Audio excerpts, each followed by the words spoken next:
5월 12일입니다. 엘리 가문의 몰락이라는 제목으로 사무엘상 2장 22절에서 36절까지 말씀입니다. 엘리 제사장이 매우 늙었을 때의 일입니다. 자기 아들들 홈리와 비느하스가 이스라엘 사람들에게 저지른 온갖 잘못을 상세하게 들었어요. 회막문에서 수종드는 여인들과 동침한다는 그 사실까지도 소문을 들었어요. 회막문 앞에서 수종든다는 것은 이제 성막들에서 성소로 들어가는 그런 문을 회막문이죠. 그게 그 여인들은 거기에서 직접 제사를 돕는 일은 하지 않았지만은 그 성소에서 생활하는 제사장들과 레위인들을 돕는 역할을 했습니다. 홈리와 비느하스는 거룩하게 구별된 제사장으로서 백성들의 모범이 되어야 함에도 불구하고 오히려 회막문 앞에서 수종되는 여인들을 참 범함으로써 더 큰 죄를 저질렀던 것이죠.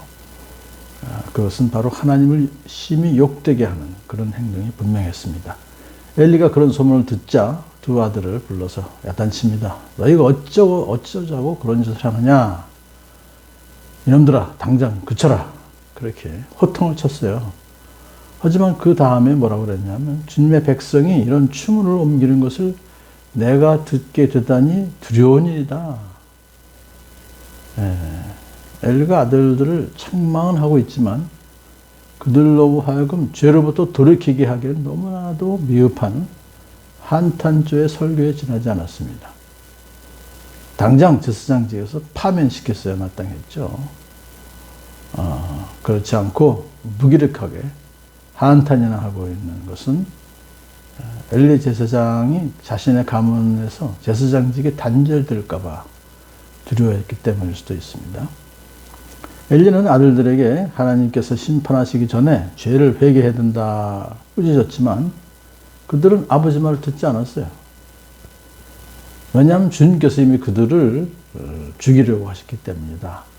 일부러 죽이시려고 한 것이 아니라 그들이 제사장임에도 불구하고 하나님을 두려워하지 않고 하나님의 그 법규를 지키지 않잖아요. 그러니까 아버지가 책망해도 듣지 않아요. 회개하지 않아요. 그래서 하나님께서 그대로 그들을 방치해 주셨다 하는 뜻이죠.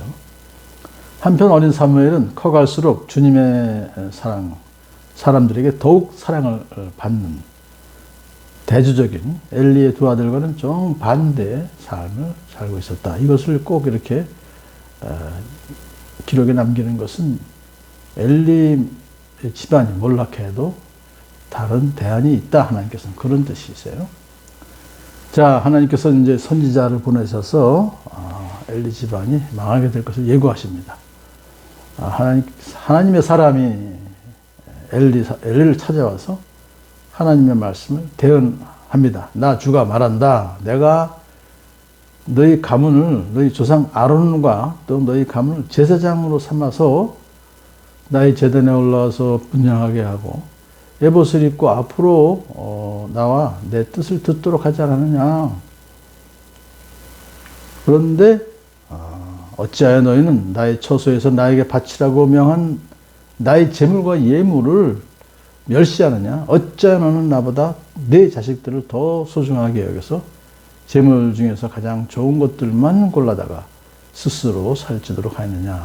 앞에서 있었던 그 사건을 다 아시는 거죠. 그래서 그걸 책망하시는 거예요. 이 같은 죄악은 하나님께서 명하여 세우신 그 제사 그 자체를 멸시하는 것이고 하나님을 모독하는 신성모독죄를 범하는 것입니다. 엘리는 대제사장으로서의 직무를 유기했으며 하나님보다 아들들을 더 사랑하는 죄를 지었음을 지적하셨어요. 그러므로 나 주 이스라엘의 하나님 말한다. 이제 그 내용은 하나님께서 엘리 가문의 제사장 직분을 거두시고 가문의 대를 끊겠다라고 선포하시는 거예요. 나는 너의 집과 너의 조상의 집이 제사장 가문을 이루어 나를 섬길 것이라고 약속했지만 이제는 더 이상 그렇게 하지 않겠다. 바꾸시는 거예요, 제사장은. 그런데 이제 내가 네 자손의 대를 끊어서 너희 집안에 노인이 없게 할 날이 올 것이다. 당장 그러는 건 아니고요. 그걸 가지고 올 것이다. 너는 고통을 받으면서 내가 이스라엘의 모든 백성에게 베푸는 복을 시샘하여 바라볼 것이다. 네 가문에서는 어느 누구도 오래 살지 못할 것이다. 성인이 없을 것이다 라는 얘기거든요. 그래서 엘리가 죽은 후에 이스라엘에는요, 사무엘이 나타났고 다윗과 솔로몬 왕의 통치로 이스라엘은 아주 굉장히 부강한 나라가 되죠. 그래서 복을 많이 받아요. 그렇지만 엘리 집안은 아주 몰락하게 되는 것입니다. 그런 얘기를 예언하시는 거예요. 다만 자손 하나를 남겨 제사장 직분을 행하게 하시지만 그 후손도 단명하고 손주를 뜻할 수 있죠. 그래서 제사장 직무를 구걸하는 처지가 되게 하시겠다. 그 이어서 후손들이 제사장 직무를 구걸하는 처지가 될 것이다. 그런 뜻입니다. 야, 굉장히 무서운 예언을 합니다. 두 아들 홈리와 비느하스가 한날에 죽을 것이며 이것은 내가 말한 모든 것이 반드시 이루어진다는 표징이 될 것이다. 그러니까 홈리와 비느하스가 한날에 죽으면 그것을 표징으로 삼아서 내가 한 말이 이루어진다는 것을 알아라. 그런 뜻입니다. 이제 반면에 나는 나의 마음과 나의 생각을 따라서 행동하는 충실한 제사장을 세우겠다. 이제 엘리 집안이 아닌 다른 집안에서 제사장을 세우겠다. 여기서 우리가 그러면 사무엘이 아닌가 생각할 수 있지만 사무엘은 잠시 제사장직을 했고요. 대대로 집안 대대로는 안 했어요. 그러므로 여기서 충실한 제사장은 사독 대제사장을 가리키는 것으로 봐야 됩니다. 내가 그에게 자손을 주고 그들이 언제나 내가 기름 부어 세운 왕 앞에서 제사장 일을 보게 하겠다. 이것은 바로 하나님께서 기름 부어 세우신 왕이면 다윗 왕이죠. 그리고 또 이제 솔로몬 왕을 도와서 사독 제사장이 다윗 왕국을 견고하게 세우도록 하겠다. 그런 뜻이에요. 자, 여기서 이 엘리 가문의 몰락과 새로운 제사장이 생겨날 것을 보면서요. 자기 직분을 남용하고 제도를 악용하는 제사장 홈리와 비느하스는 복이 아니라 백성들에게 복이 아니라 화가 돼요. 그러므로 그들이 몰락하는 것은 오히려 하나님의 백성들에게 유익한 것이 되고요. 반면에 하나님은 당신의 백성들을 위해서 하나님 마음과 뜻을 따라 행하는 충실한 제사장을 세우신다는 것입니다.